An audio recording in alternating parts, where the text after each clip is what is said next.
não tem nada de diferente, assim, dentre os sistemas que a gente já conhece. Então, assim, o Kali, ele tem o diferencial dele é ter algumas ferramentas a mais, tá? E aí tem mais um outro que eu quero mostrar para vocês. Eu não sei nem se ele vai chegar a instalar, nós vamos tentar depois, que é o Kurumin. O Kurumin é uma distribuição brasileira, tá? Eu vou falar bastante dela um pouquinho também. É uma distribuição totalmente brasileira e ela foi produzida pelo professor Carlos Morimoto, que hoje não trabalha mais na área, mas ele era professor da Universidade Federal do Paraná. E assim, uh, então assim,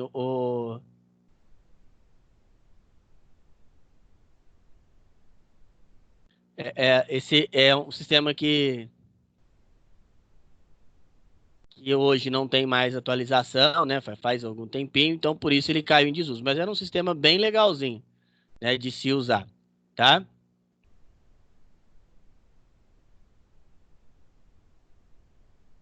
Então, então assim, mostrar um pouquinho dele também, ver se ele vai instalar, né? Porque faz muito tempo que eu não instalo ele, eu não sei nem se ele te dá a opção de instalar ainda. Bom, então, primeiro de tudo, a gente falou bastante sobre o Linux em todos esses dias, né? Em todas essas aulas aí. Foram 6 aulas, nós instalamos várias versões, várias distribuições, né?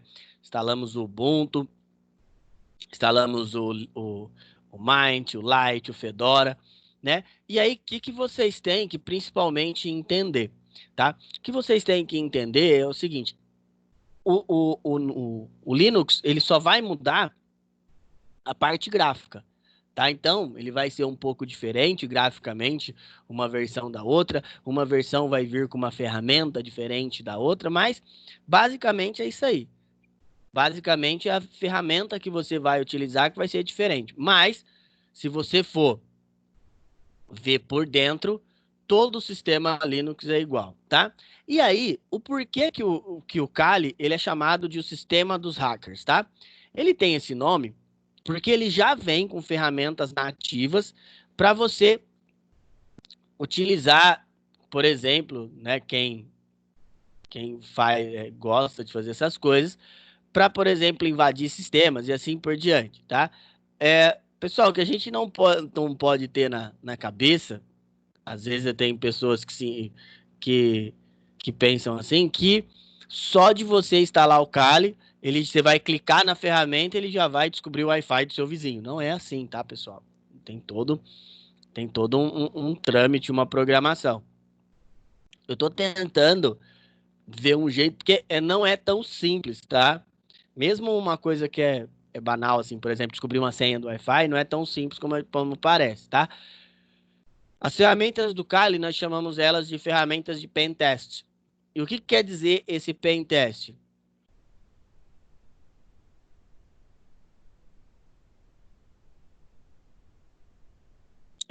São ferramentas que nós usamos na área de segurança. Então, são ferramentas de pen test. Então, na verdade, o Kali, ele foi produzido, ele foi estudado para ser um sistema que as pessoas atuassem na área de segurança. Mas aí, o que foi acontecendo? Tá? Lógico que tudo que você vai fazendo para a área de segurança, um, as pessoas acabam, no final das contas, né, utilizando ele também, tá? No caso ali, né, os hackers, né, eles foram utilizando para para outros, né, outros tipos de situações, por exemplo, para hackear pessoas, para poder invadir, então, porque mesmo os sistemas de defesa, eles também têm mecanismos de ataque, tá? Então, por isso que o Kali se popularizou tanto. E uma das coisas que popularizaram muito o Kali foi uma série que chama Mr. Robot, né? E aí o hacker lá, ele usa o Kali para fazer as invasões. Tá? Bom,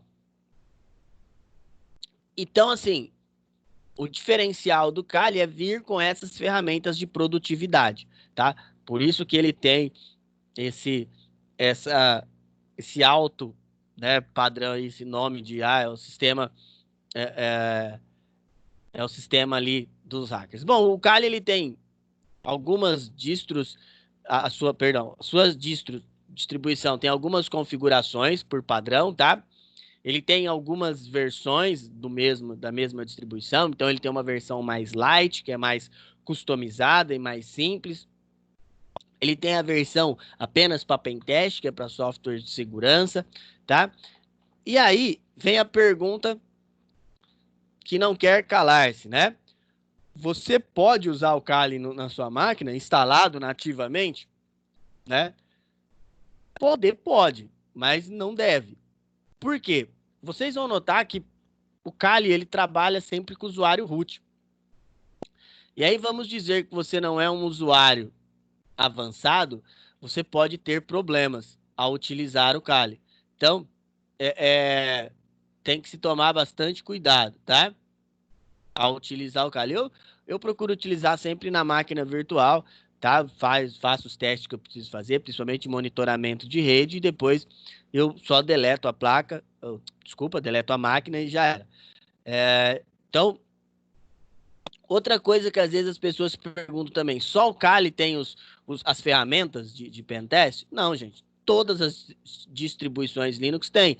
A diferença é que o Kali vem nativamente, já vem instalado nele, tá? Então, você não precisa fazer nenhum tipo de upgrade para poder instalar, né, essas ferramentas dentro do Kali. Elas já vêm, tá? A não ser quando você, aqui no nosso caso, como a instalação do Kali demora muito, nós vamos fazer uma instalação customizada. Mas ele geralmente ele já vem com essas ferramentas. E, por exemplo, lá no Ubuntu, vamos pegar um sistema assim para ser mais um sistema mais usual nosso. Se você quiser, você tem que baixar essas ferramentas e configurar, tá bom? Bom, deixa eu só abrir ele aqui para nós começarmos a trabalhar.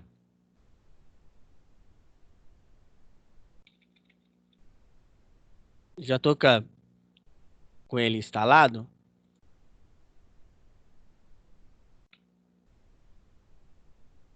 Deixa eu só, pronto, peguei aqui, 32. Deixa eu só compartilhar aqui, mas esse aqui não está compartilhando.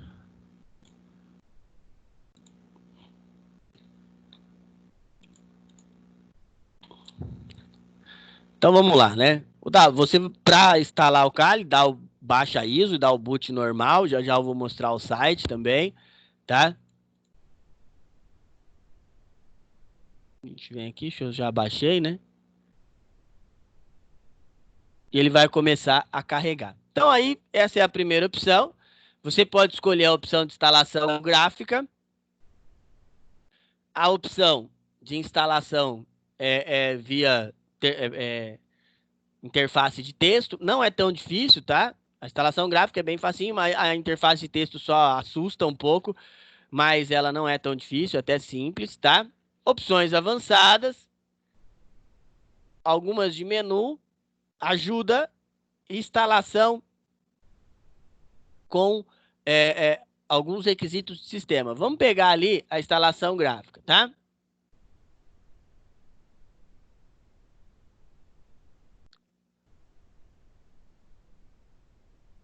Escolhemos a primeira opção, ele vai começar a carregar as ferramentas ali, né? Vai montar o sistema. E ele vai começar a carregar primeiro. Vocês vão notar que ele tem várias opções, tá? Vamos escolher a linguagem. Quando você vai... mas é questão muito particular, eu gosto de trabalhar com o Linux em inglês, tá? Pela questão dos comandos e dessas coisas assim. Mas é muito de cada um.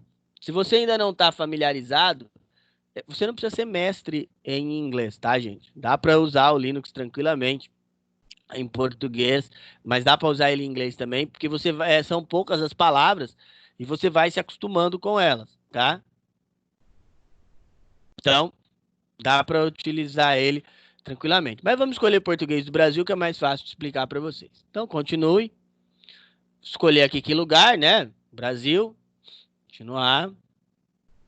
O nosso teclado, português brasileiro, aquele detalhe do ABNT2 lá que a gente já falou algumas vezes. Ele vai detectar o meu teclado e vai começar a montar o meu meio de instalação.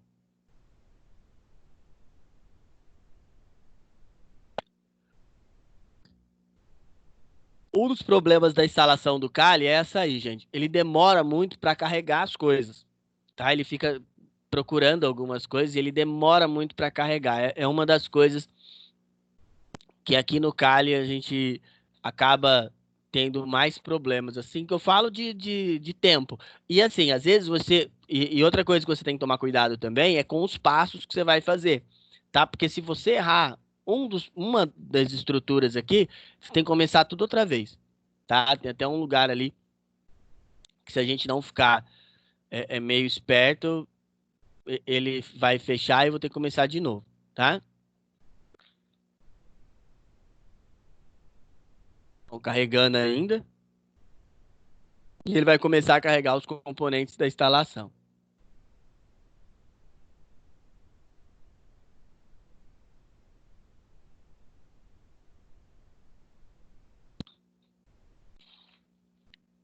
Tá testando, já testando minhas configurações de internet, ver se eu tenho, né? Bom, o nome da máquina, você pode, é o mesmo esquema, você pode pôr qualquer nome, vamos deixar Kali mesmo. Nome do domínio. É se você vai entrar dentro de algum domínio, né? Isso aí geralmente, mesmo que você já saiba o seu domínio, nós ainda não configuramos por aqui, tá? É, é lógico, igual eu falei para vocês, tem algumas instalações que são muito particulares, tá? A metodologia, mas geralmente a gente não põe aqui ainda não, põe depois que inicia.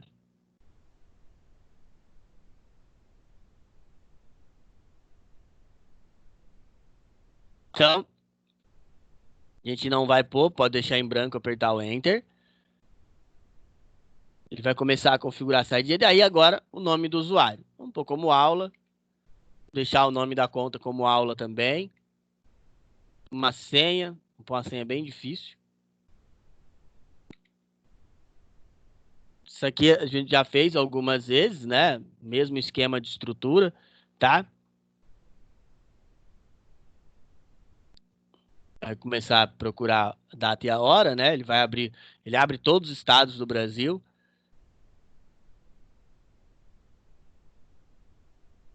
para podermos escolher o fuso horário. Bom, aí vou escolher, né? São Paulo, tá? Enter.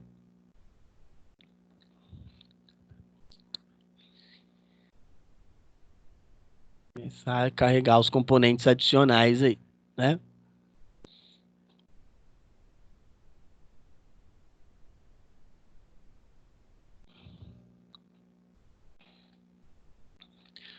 Bom, aí é o seguinte, a gente pode configurar manualmente as nossas partições, né? Ou então colocar o disco inteiro. Para economia de tempo, eu vou colocar para usar o disco inteiro e que ele configure. Mas o esquema de particionamento é o mesmo que nós fizemos na aula passada, né?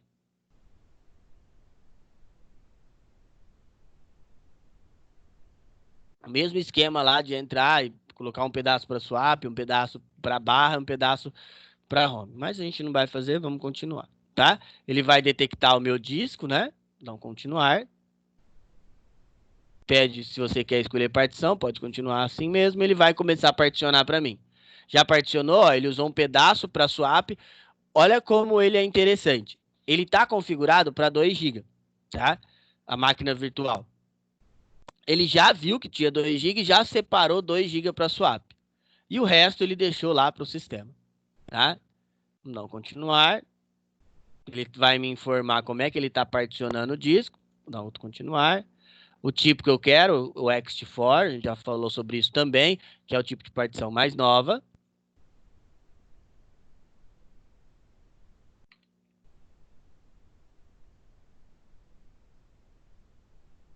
Vamos finalizar. E agora a gente vai continuar. Bom, aí ele vai perguntar se eu quero realmente fazer essas configurações aqui dentro do meu sistema. Claro, eu quero sim. E aí uma coisa, eu estava falando para vocês da questão de prestar atenção, às vezes você não percebe e você clica no não ali sem querer, aperta o Enter e ele volta tudo outra vez.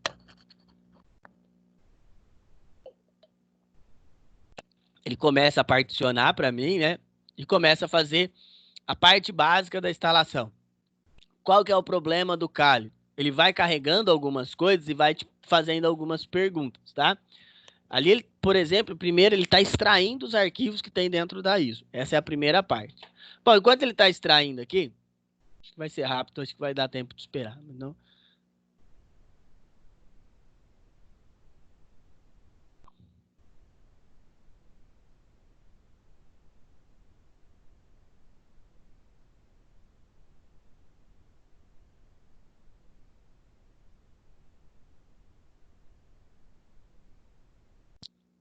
Bom, tá carregando ali. Vou mostrar um negócio. Então, como é que eu faço para baixar o Kali, né?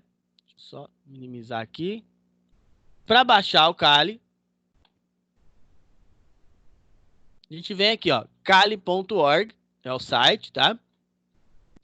Na primeira página que ele mostra algumas informações, fala aqui, ó, do release que ele teve, tá? Mostra um desktop, tem um videozinho sobre o Kali aqui.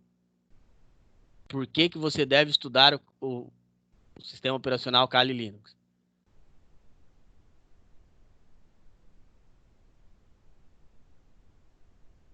Por que que tá? Aí tá.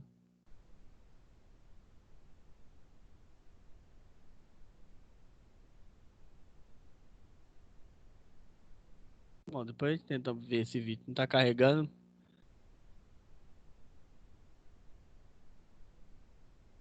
Tentar carregar direto no Vimeo, vamos ver.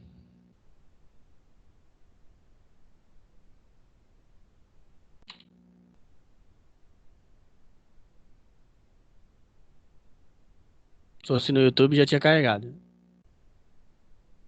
Bom, não sei por que não tá indo. Bom, mas aí, para baixar o Kali, a gente vem aqui, downloads, download Kali Linux. E aí você escolhe aqui as versões, é só clicar em cima. Você pode baixar quanto direto, quanto escolher um torrent aqui, ele vai te dar um seed de torrent, tá? Bem simples. O Kali, ele é base Debian, tá? Então vocês vão notar que a estrutura dele é bem parecida com a estrutura do Ubuntu. Então ele é similar ali no estilo de ser do Ubuntu, tá? Aliás, grande parte das distribuições que nós utilizamos durante as aulas, elas eram base Debian, né? Por quê? Porque base Debian é bem mais simples, é bem mais fácil, principalmente de entender.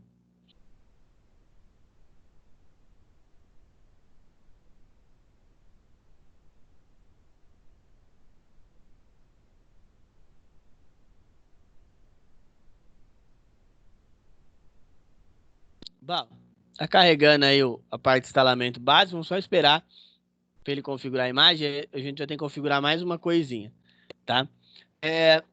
Outra coisa que vocês vão notar também é que o Kali ele vai deixar você escolher qual a interface gráfica você quer usar.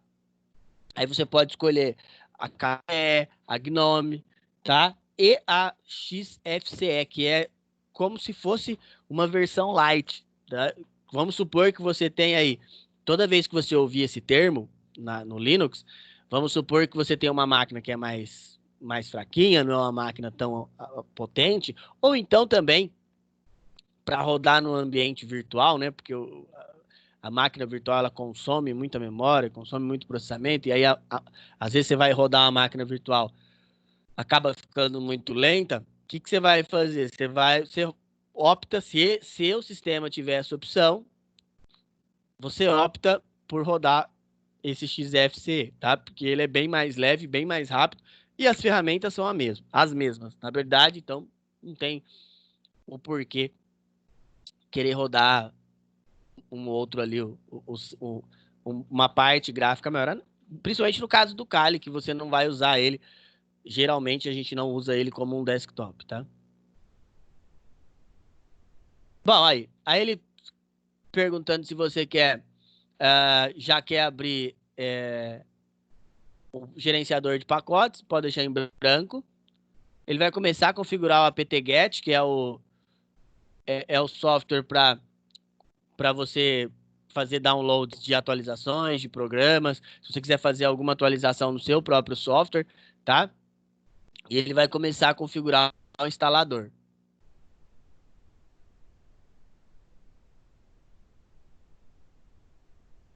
Outra coisa que é complicada do Kali também, ele vai baixando algumas coisas na instalação, tá? E ele não te dá a opção de não escolher, você tem que baixar. Agora ele vai começar a atualizar.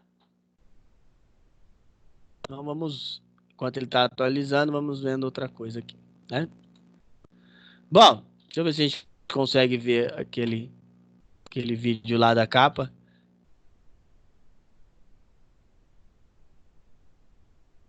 Até amanhã baixa, não sei o que aconteceu, só aqui. Bom, então, continuando aí, a gente viu ali as opções de instalação. Esse é o menu. Esse é o menu de uma outra versão do Kali. Essa versão desse instalador é bem legal porque ele vem com Live CD. Essa que eu baixei é um pouco menor, ela não vem com Live CD, tá? A gente já viu o que é o Live CD. O Live CD é você executar o sistema sem instalar ele, tá? Então, você poderia só executá-lo, né? Só usar ele ali sem ter que instalar. A versão, ele tem, assim como todas as distribuições Linux, ele também tem todos um pacote de idiomas gigante, né? Então, né, você pode escolher o que você se adaptar melhor. Geralmente a gente trabalha com português, né? Mas quem quiser ir se adaptando a trabalhar com o idioma em inglês não tem problema. Vocês vão notar que não é tão complexo assim como parece. Não é um bicho de 7 cabeças, tá? Bom, então ele é baseado numa distribuição GNU. Ele é o sucessor ali do Backtrack, que era uma... Esse Backtrack era uma distro bem difícil mesmo, parecia urgente de instalação. Ele era bem complexa, tá? E assim, ele vem já com várias melhorias nativas. Então, assim, vocês vão notar que que o Kali fez foi simplificar muitas das coisas, tá? A página de downloads, que a gente já viu. Então, ó, igual eu falei para vocês, o Kali ele não nasceu para ser um sistema de invasão, tá? O início do Kali ali era para ter ferramentas de segurança. Não tinha nada a ver com invasão. Se você for atrás de buscar a documentação do Kali, nada está escrito que é sistema para hacker, tá? É um sistema para uso normal.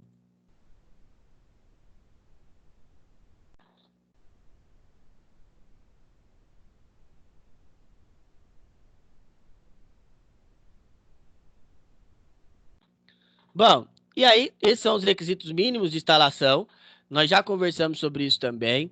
Quando um sistema ou um software pede alguns requisitos mínimos de instalação,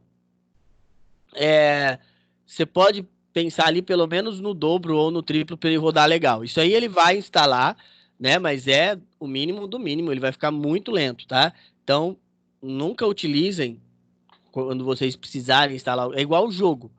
Se você vai instalar um jogo na sua máquina, seja ele qual for, e tá lá, requisitos mínimos, você pressupõe que a sua máquina tem aqueles requisitos mínimos e vai e instala, você pode notar que não vai rodar legal, né? Então, por isso que a gente tem que ter uma máquina um pouco superior, tá? Hoje ele tem a tecnologia, ainda tem a tecnologia de 32 e 64 bits e a tecnologia ARM. Mais para frente nós vamos falar, é uma tecnologia, uma arquitetura nova para processadores que é muito bacana, tá? Ela é muito mais rápida.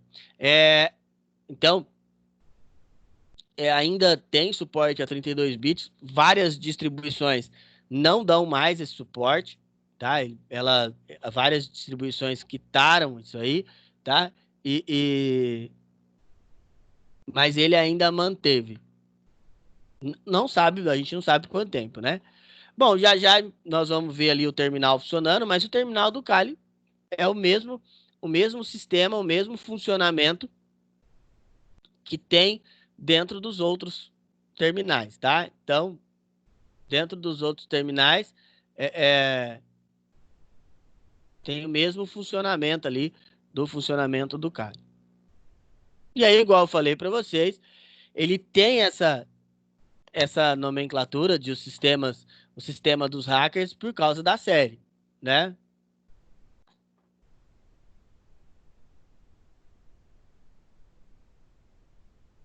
Então é por causa da série lá, né, que ele tem essa nomenclatura aí de o sistema dos hackers. Quem não viu a série ainda, a série é bem legal, tá? É legal assistir, tá? Bom, vamos lá ver como é que tá a nossa instalação. Aí aqui, ó, essa aqui é a parte que tem que se tomar mais cuidado, tá?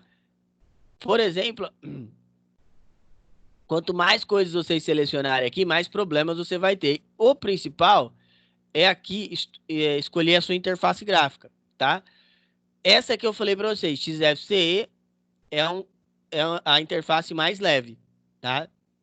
Ou então você pode também instalar Gnome ou a KDE. Vamos por deixar Gnome aqui, vamos clicar em continuar e ele vai continuar a instalação. Mas eu já tenho ele instalado, só que eu instalei a XFCE. Vamos lá, vamos. Ela tá aberta aqui, ó. Vou mostrar para vocês, ela tá aqui. Então, hora que termina de instalar, ele vai iniciar, né? Tá aqui, pedir a senha. E aí carregou o meu sistema. A interface ela é bem bonita, né? Mesmo aqui eu baixei essa interface que é mais leve, mas ela é bem bonita, dá para ver. Você clica aqui, ele vai abrir o item, a barra de pesquisa.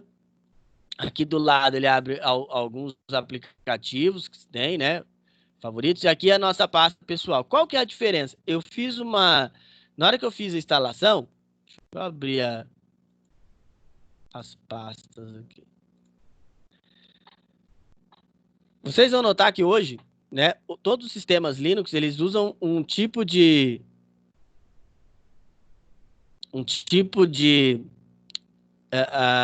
arquitetura de pastas bem semelhante à do Windows, né?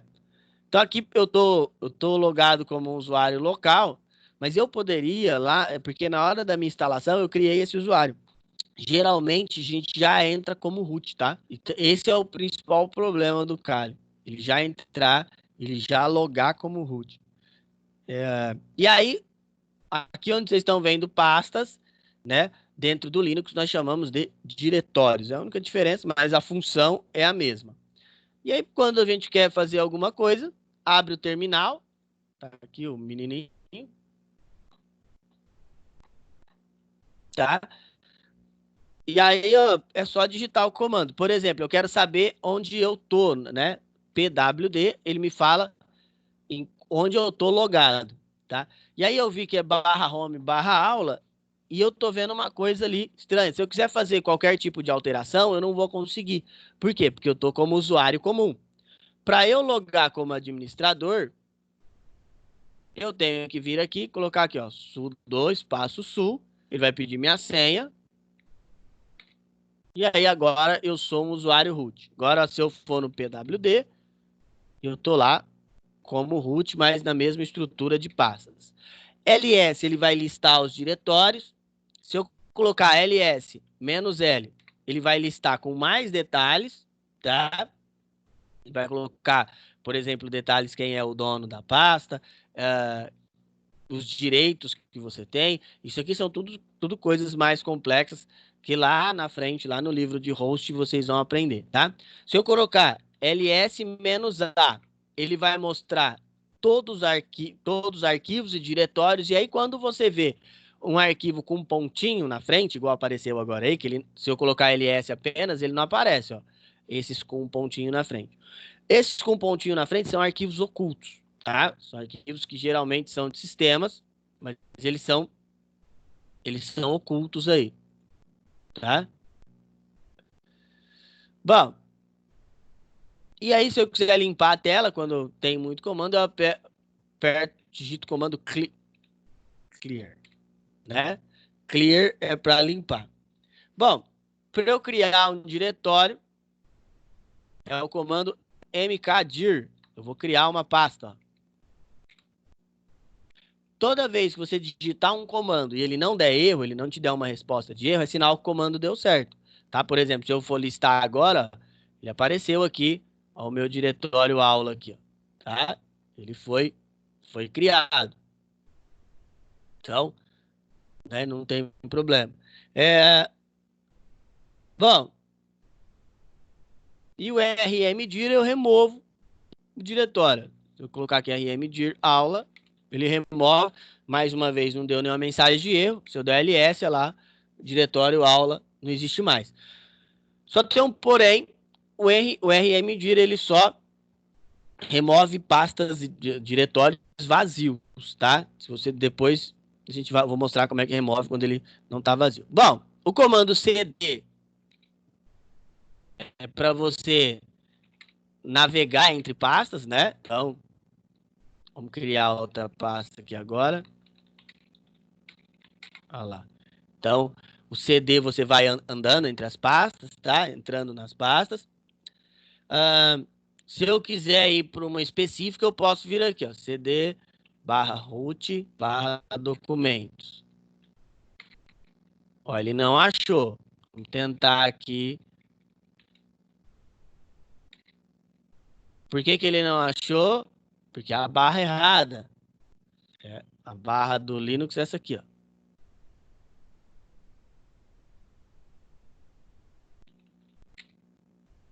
Ah, ele não tá deixando eu entrar. Pera aí.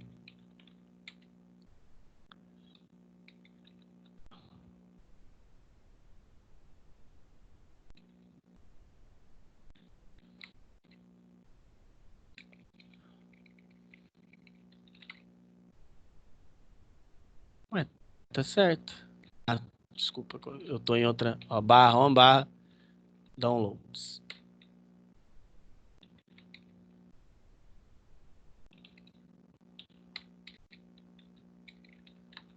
Para voltar é CD pontinho, pontinho. Aí tem a pasta download, sim. Pronto, agora eu entrei, né? Aí, por exemplo, eu quero ir lá na pasta documentos, eu tenho que colocar isso aqui, ó. CD /home /aula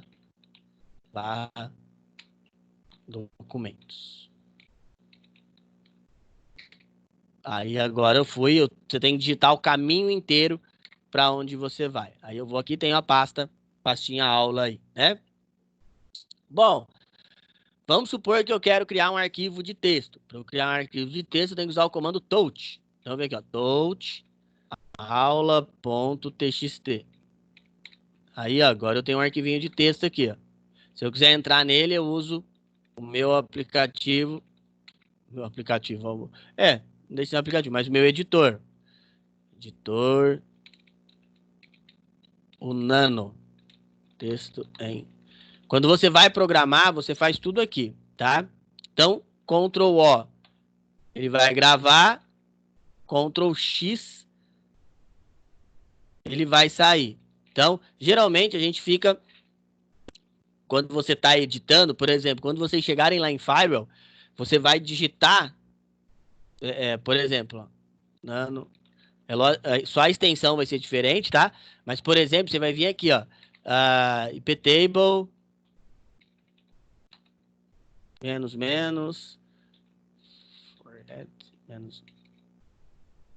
accept, Facebook, vamos supor, sei lá, .com.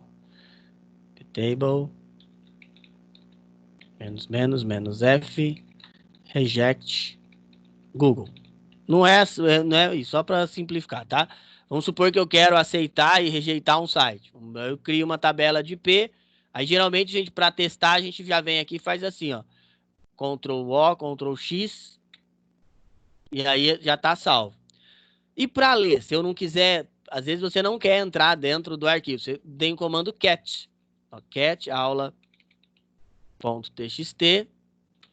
ele vai mostrar o que você escreveu, tá? E você não precisa ficar entrando no arquivo. Por exemplo, quando você tá num plano de trabalho, tá? o seu arquivo fica muito grande.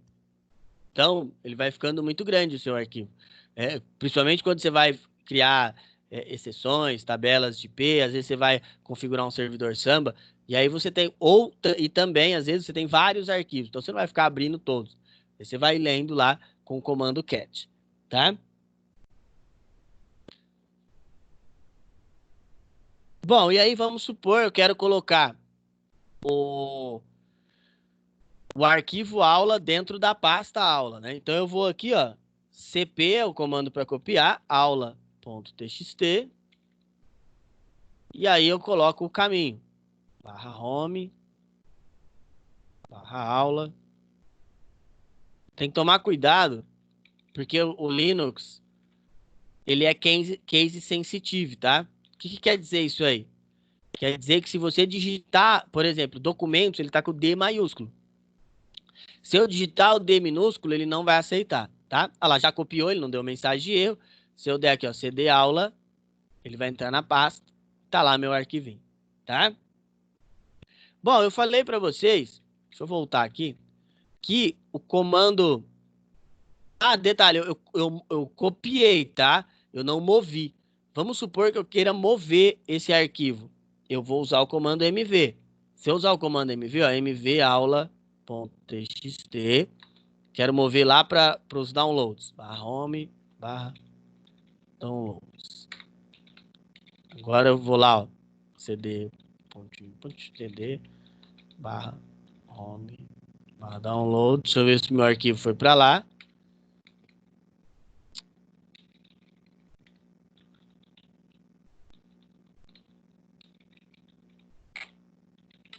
Olha lá. Não, ele não foi. Deixa eu ver só um negócio aqui. Deixa eu mover pro lugar errado. Deixa eu ver se ele tá lá ainda.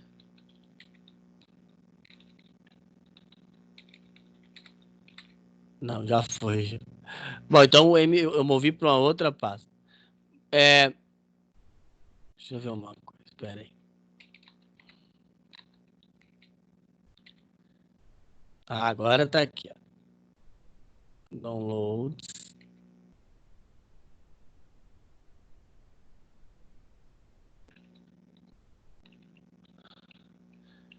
Agora você tá conseguindo visualizar aí a pasta aula para onde ele moveu, né?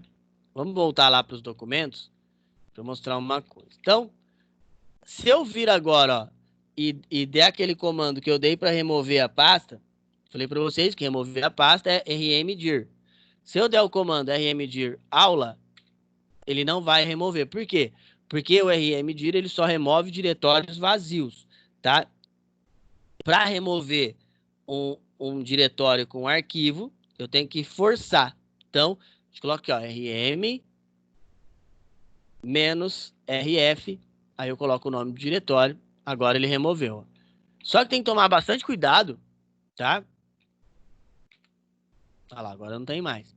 Você tem que tomar bastante cuidado quando for usar esse comando, rm-rf, porque assim, eu já vi muita pessoa experiente, tá? Que sabia do que estava fazendo, ir lá e remover o arquivo, e remover uma pasta, um diretório errado.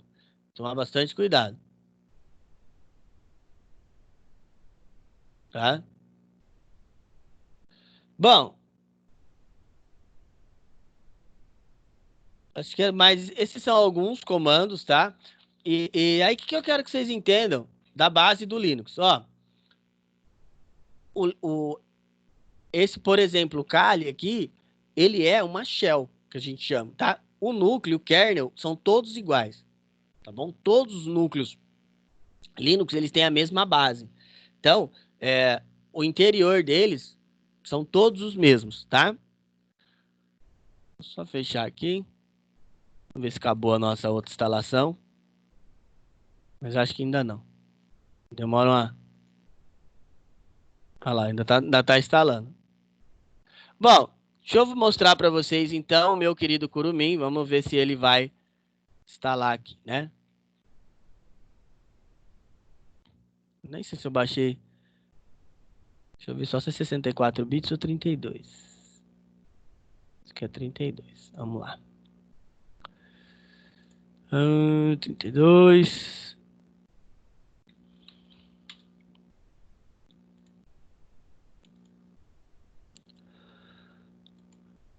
Eu lembro que quando o Curumim foi criado, foi em 2002, 2003, mais ou menos, ele virou uma febre entre os estudantes, né?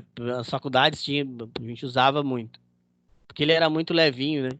Bem tranquilinho para usar, a gente estava acostumado a usar distribuições mais complexas e, e, e aí o Curumim era bem fácil. Ah lá, começou a carregar o Curumim.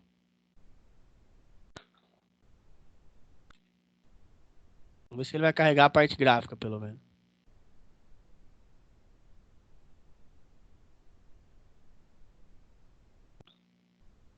Carregando os diretórios, escaneando todos os devices, né?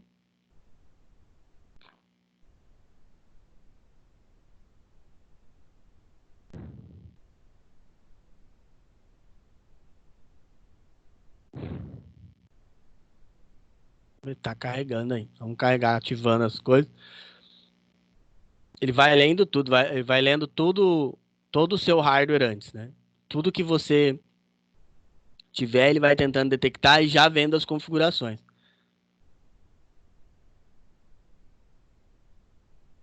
Ah, ele não tem parte gráfica. Por isso que ele tá rápido desse jeito. Bom, então, aqui, o que vocês estão vendo é o sistema. Deixa eu ver se ele tem só a opção de install. Install group.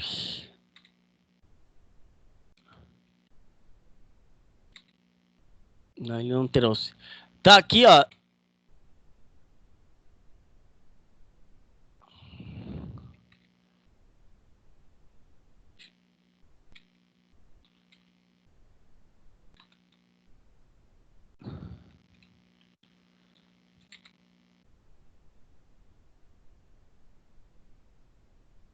Deixa eu ver se ele deu alguma dica aqui de como.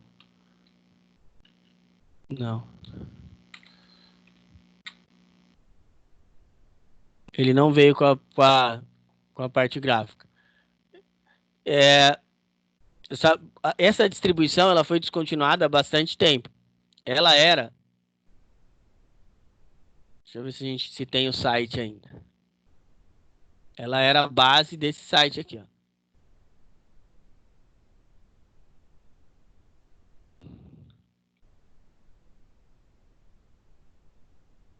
Vamos ver se ainda, o site ainda tá em.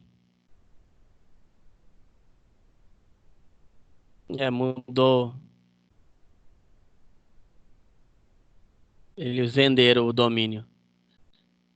Era do Guia do Hardware, era do professor Carlos Morimoto. Esse cara aqui, ó.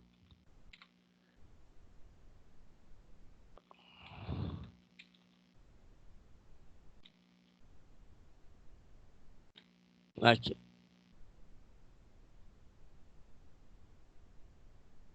Esse aqui. Ele escreveu muito livro, muito livro de hardware, tá? De redes também. Tem muito livro bom dele. Eu usei muito livro bom dele. Esse livro aqui é sensacional. Servidores em redes. Esse de Linux também é muito bom, tá? É, mas aí, a última notícia que a gente teve dele é que ele não trabalha mais na área tecnológica, né? Deixa eu só fechar aqui. Vamos ver se acabou. Ah lá, ainda tá carregando. Foi o que eu falei para vocês. O problema maior do Kali é essa demora, né, em instalar os dispositivos. Vamos ver se ele termina agora. Instalando o Groove agora. O Groove a interface gráfica, né?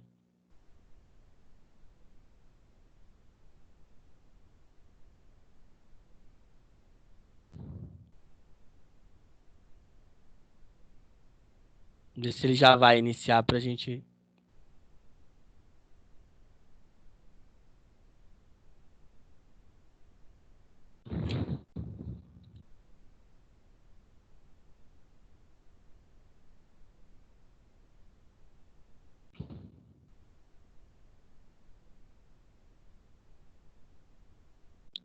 Vamos terminar, só esperar terminar de carregar.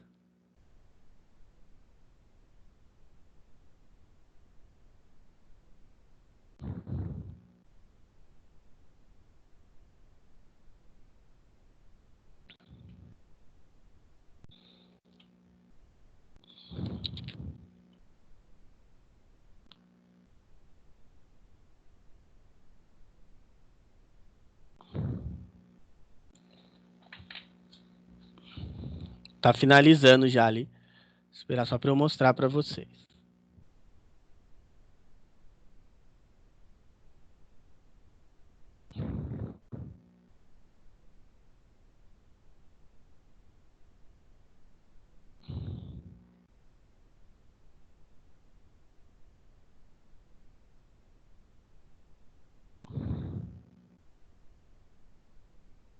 Bom, enquanto ele tá carregando aí, deixa eu só mostrar.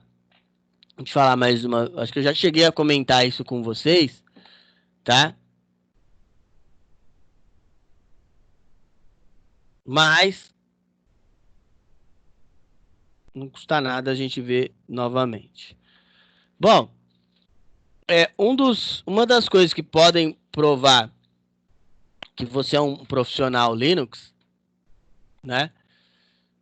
Vamos baixar, só pegar aqui, né? Uma das coisas que pode provar que você é um bom profissional Linux é a certificação, né? São as certificações, né? E aí a gente discutiu bastante a importância de você ser um profissional certificado. O que que é, primeiro de tudo, o que que é uma certificação? A certificação é um documento que prova que você sabe algo. Então, nesse documento, quando você tira lá uma certificação, você faz uma prova, seja ela do que for, tá? A Microsoft tem certificações dela, por exemplo, eu tinha a certificação do Windows 7, é, eu falo tinha porque venceu, né? Ela tem um prazo. Algumas têm um prazo, outras não. A Adobe tem, do Photoshop, por exemplo. A Autodesk tem lá do 3D e assim por diante. Cada empresa, ela faz ali o seu meio de ser certificado, tá? Então, tirar uma certificação é importante, muito importante, principalmente profissionalmente. Quando você tem uma certificação, você se torna um profissional mais requisitado. E, teoricamente, essa prova, ela mostra que você sabe todo aquele assunto, tá? Tem empresas que quando vai contratar um profissional, a primeira exigência dela é uma certificação, tá? Bom, e aí a Linux, ela tem 4 grandes certificações. Tem as LPIs, né? Tem as certificações da própria Linux Foundation, tem as certificações da Red Hat e tem as certificações da SUSE.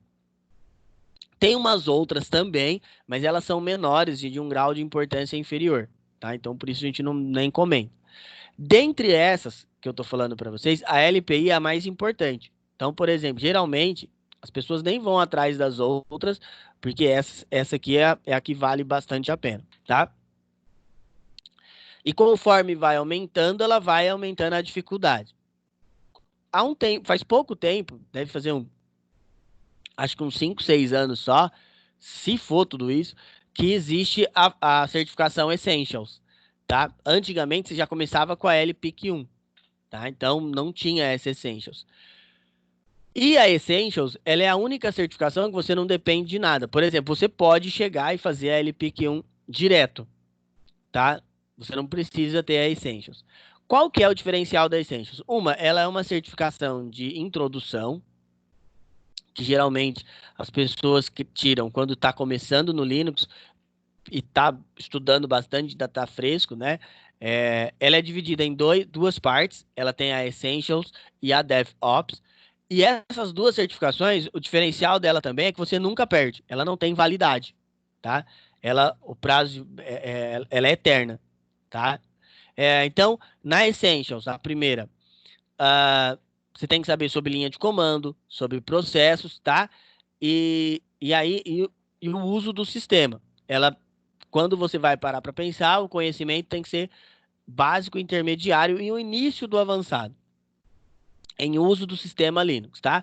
A prova ela tem 40 questões e você tem 60 minutos para fazer ela. E todas as provas Linux são em inglês. Não existe prova de certificação Linux em português ainda, tá? Dentro da Essentials, depois que você tira a Essentials, você pode tirar a DevOps, que é uma de desenvolvimento, aí já é para um usuário bem avançado, né? Geralmente trabalha com os conceitos de engenharia de software, tá? Também aí ela tem 60 questões e você tem 90 minutos para fazer, ou seja, 1h30, tá? Essas aí, elas são independentes.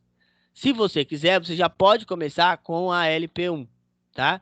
Aí é o início também, mas já é uma prova mais difícil do que a Essentials, tá?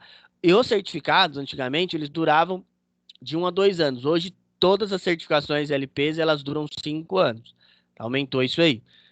E o que a pessoa tem que saber assim, de conceito para tirar a LP1? Conceitos de linhas de comando, manutenção em linha de comando. Então, vai abrir a linha de comando, igual abriu ali o Kurumin, e você vai trabalhar dentro dela, tá? Então, esse é o conceito que tem que mostrar que entende, tá? Bom, você tirou a LP1, você é gabaritado para tirar a LP2. Você não consegue tirar a LP2 direto. Então, aí na LP2, você já tem conceitos maiores de engenharia, você já é um usuário mais avançado, tá? A LP1 ela tem uma outra prova também. Você pode ir para 2 ou tirar uma outra, a 102 da LP1, tá? A LP2, você vai trabalhar com servidores, com a parte de servidores. Depois você tirou a 2, você pode ir para 3, que aí ela é dividida em algumas partes, também tem questão de servidores, ou você pode ser um profissional da área de segurança, ou você pode ser um profissional da área de desenvolvimento. Terminou as 3, você pode ir para as eletivas, né? Aí é mais complexo ainda, é a arquitetura do sistema e trabalhar a compilação de kernel. Na LP3, você também compila kernel. Você tem que provar que você compila kernel. Bom, aí vem a parte que é o impeditivo, tá? Por quê? Para você tirar essas certificações, você tem que pagar. E, por exemplo, as Essentials são $100 cada uma. O total são 3 provas, se você quiser tirar todas as Essentials. As LP1s são $200 cada uma. Pra você ter uma ideia, tem 2 LP1, 2 LP2, 6 LP3 e as eletivas tem mais umas 10. Então, para tirar todas, além de ter que estudar muito, porque as últimas é quase impossível, é muito difícil mesmo. Tanto que, se eu não me engano, tem uma eletiva que tem 3 pessoas no Brasil só que tem. É bem difícil, tá? E tem que ser um usuário muito experiente. Então, para você chegar lá, você tem que ralar bastante, tá? Não é impossível, é evidente, mas tem que ter um conhecimento muito bacana. E o diferencial é a grana que ganha, tá? Um profissional certificado hoje é um profissional muito buscado e ganha uma grana muito grande, principalmente quem trabalha na área de segurança. Quem trabalha na área de segurança da informação tem ali a busca desse profissional é gigante. Então, se você for optar por tirar uma certificação, você tem que ali, você vai ter noção que você vai ser um profissional muito requisitado, tá? Grande parte de vocês são muito jovens, né? Estão começando ainda. E aí, se você puder fazer um esforcinho e você quiser trabalhar com tecnologia, estudem bastante Linux, principalmente para tirar algumas certificações. A área de tecnologia ela é muito grande, ela é gigante, tá? A nossa área de trabalho, no campo de trabalho é muito grande e você tem que estar sempre se aperfeiçoando. Tem uma turma que eu estava conversando, se eu não me engano, foi segunda-feira, e eu estava falando sobre isso, sobre a questão de estar sempre atualizado, tá? Às vezes você tá. Às vezes você tá ali. é, Você conclui uma formação, por exemplo, você conclui o curso de vocês, e você acha que só aquilo já tá bom. Eu tenho nesse período agora, eu tenho pego muito serviço, ainda assim, graças a Deus, melhorou muito. Por quê? Porque as pessoas voltaram a usar computador. É uma coisa que tinha meio que caído um pouco em desuso e agora as pessoas voltaram com força. Por que voltaram com força? Porque para trabalhar em casa, não, assim, é lógico que é, o, o celular te ajuda bastante, ele tem algumas coisas que te ajudam, mas, né, tem coisas que não, tem tipos de trabalho que não substitui o computador. Eu, por exemplo, não teria como dar aula para vocês só com o celular. Não tem como, tá? Então, eu necessito de um computador aqui. E várias pessoas hoje estão nessa mesma, estão com esse mesmo problema. Mas você tem que ser um profissional que atua em diversas áreas, tá? Dentro da tecnologia. E aí você vai ter que sempre estar se especializando, sempre estudando, sempre adquirindo novos conhecimentos. É só você ter como exemplo. Quando eu fiz o técnico em 99. Já imaginou se eu tivesse parado de estudar lá? Depois, tudo bem, depois eu fiz faculdade, mas eu concluí em 99. Aí em 2000, 99, 2000, 2001 eu comecei a faculdade e terminei em 2005. Então, cara, é, e de lá para cá eu fiz muita formação, muito curso, muita coisa mesmo. Eu estudo muito. Agora, nesse período, eu tenho aproveitado bastante para me especializar cada vez mais. Então, se você quer ser um profissional da área da tecnologia, é, você tem que estudar. Bom, vamos lá, vamos continuar agora. Vamos ver se ele vai iniciar nosso novo sistema e vamos ver. A primeira que nós fizemos foi a XFCE, né? Vamos ver se tem alguma diferença ali pro Groove. Ah, Kali Linux. Creio que a diferença vai ser a demora um pouco na inicialização. Eu acho essa interface do Kali muito bonita. Principalmente essa inicialização é muito top.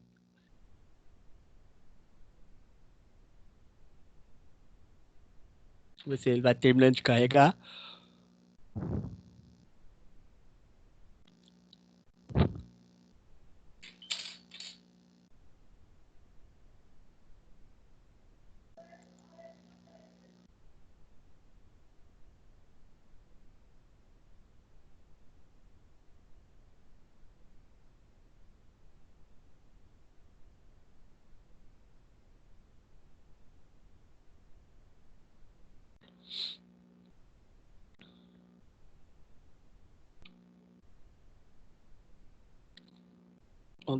Aí carregou, vai iniciá-la. A cara é quase a mesma, né? De uma interface para outra.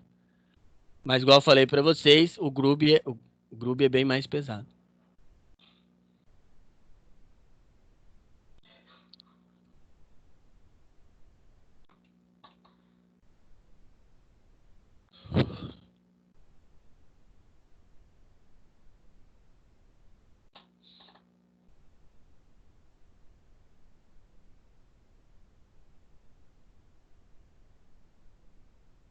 Começando a carregar.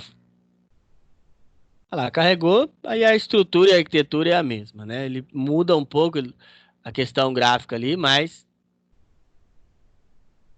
o sistema a característica do sistema é o mesmo. Ferramenta sistema,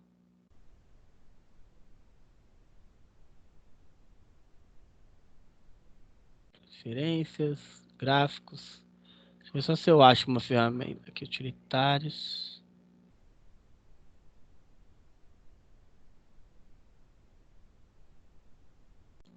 Não, eu queria mostrar um negócio para vocês, mas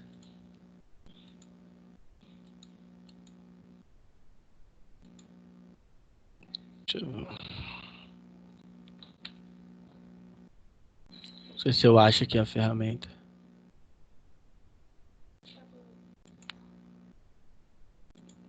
Vamos lá.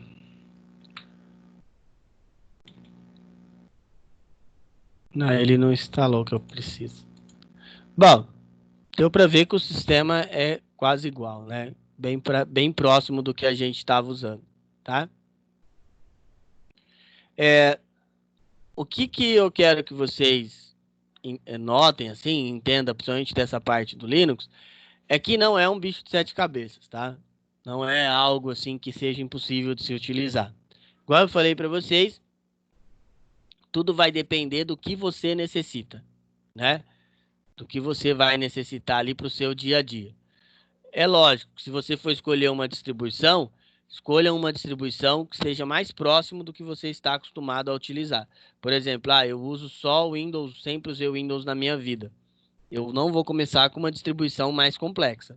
Sempre comece com uma distro que seja mais simples, mais fácil de uso, tá? Que te auxilia aí no seu dia a dia. Pessoal, alguém tem alguma questão?